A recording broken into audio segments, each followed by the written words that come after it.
Hello বন্ধুরা, শুভ দুপুর সবাইকে। আজকে আমি আবার একটা নতুন রেসিপি নিয়ে আসলাম। নতুন রেসিপি বলতে কচুরলতি তো সবাই খাও, কেউ মাছ দিয়ে খাও, কেউ শীতল দিয়ে খাও, কিন্তু আমি আজকে অল্প আলাদা রকম বানাবো, তার জন্য ভিডিও বানালাম। আমি তো রোজ রান্নার ভিডিও দিই না, যেদিন আমার ভালো লাগে যে এই বিষয়টা তোমাদের কাছে শেয়ার করি সেদিনকেই আমি বানাই ভিডিও।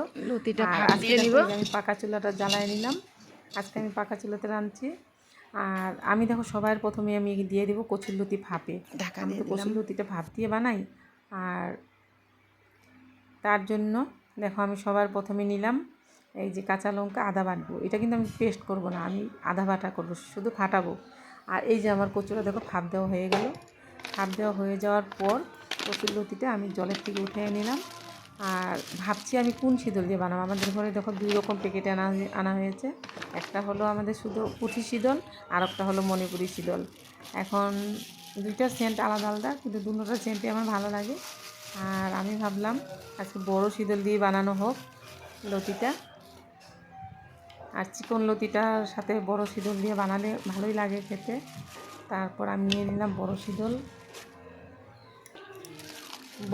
নিয়ে নিলাম। বড় শীতল নেওয়ার পর আমি এর মাঝে আবার 2টা ছোটো শীতলও নিয়ে নিলাম। এই শীতলগুলো নেওয়ার পর আমি ভালো করে ধুয়ে নিচ্ছি।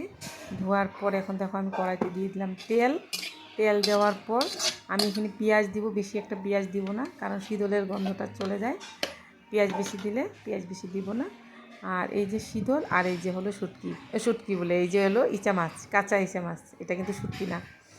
তারপর এই যে দেখো ভাপ দেওয়া লতিগুলি আমি সবার প্রথমে দিয়ে দিলাম তেলের মধ্যে পেঁয়াজটা অল্প লাড়া দিয়ে অল্প লাল করবো।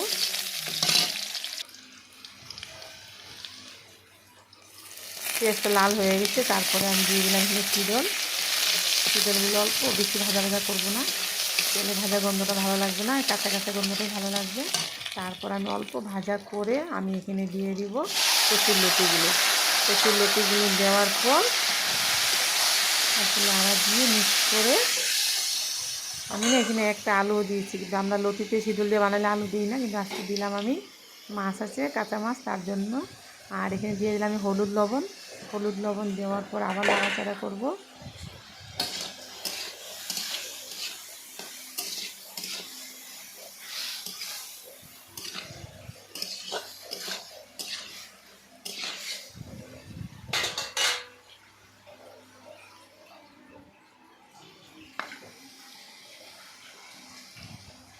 নাড়াচাড়া করার পর দিয়ে দিলাম আমি মাছগুলো। এখানে অনেকগুলো মাছ, তার জন্য আমি সব দিইনি, মাছ হয়ে যাবে, তার জন্য আমি মাছ দিয়ে দিলাম আন্দাজ মতো। তারপরে মাছ দেওয়ার পর এখানে আমি দিয়ে দিব,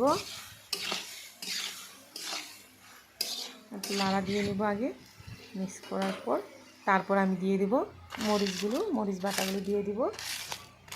এই আদা ফাটানো মরিচ দিলে এটার সেন্টই আলাদা হয়, কিন্তু এই লতিতে আবার বাইটটা দিলে স্বাদ লাগে না খেতে। তার জন্য আমি দিয়ে দিলাম আদা বাটা মরিচ, আদা ফাটানো ওই মরিচটা দিয়ে দিলাম। তারপর আমি অল্প নাড়াচাড়া করব আবার। তারপর অল্প ঢাকা দিয়ে দিব। ঢাকা দিয়ে এখন আমি এখানে দিয়ে দিব অল্প শুকনা লঙ্কা গুঁড়া দিয়ে তারপর আবার আমি অল্প নাড়াচাড়া করব। দেখো সব সবজি কিন্তু সব রকম রান্না করা যায়। আমরা কিন্তু শীতল দিয়ে আর যখন লতি বানাই কোনো দিন আমরা তেলও দিই না, কিন্তু আজকে আমি তেল পেঁয়াজ দিয়ে মাছ দিয়ে বানালাম। সব রকমই সব কিছু খেতে হয়, সব রকমের টেস্ট আলাদা, কিন্তু এইসব হলে কিন্তু আমার কিছুই লাগে না। আজকে মাংস বানানো হবে, তারা খাবে, কিন্তু আমি তো মাংস খাবো না।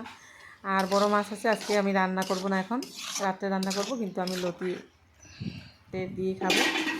আর তারপর দেখো এই যে আমার নাতিনে আমাকে আবার ভিডিও করছে।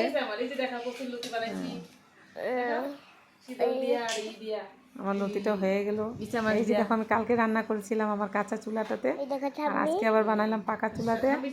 এই যে কাঁচা চুলাটা আমার দেখাতে পাচ্ছি না, এই যে মাংস গামলাতে আছে, মাংস তারা রান্না করবে, খাবে, কিন্তু আমি মাংস খাবো না।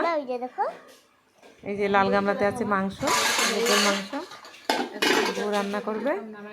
আর আমি বললাম চৌকাটা দেখালে, এই যে লতিটা দেখো আমার হয়ে গেলো। লতিটা কেমন লাগলো রান্নাটা? যদি তোমাদের ভালো লাগে তোমরা লাইক কমেন্ট করবে প্লিজ। আর এরকম ভিডিও যদি তোমরা দেখতে চাও তাহলে আমার কমেন্ট করবে, আমি রান্না ভিডিও শেয়ার করবো। আমি কিন্তু সব রান্না ভিডিও শেয়ার করি, যেটা আমার ভালো লাগে সেটাই আমি তোমাদেরকে শেয়ার করি। এই যে আমার দেখো লতিটা রান্না হলো। সবাই ভালো থেকো, শুভ দুপুর, সুস্থ থেকো সবাই। হাই।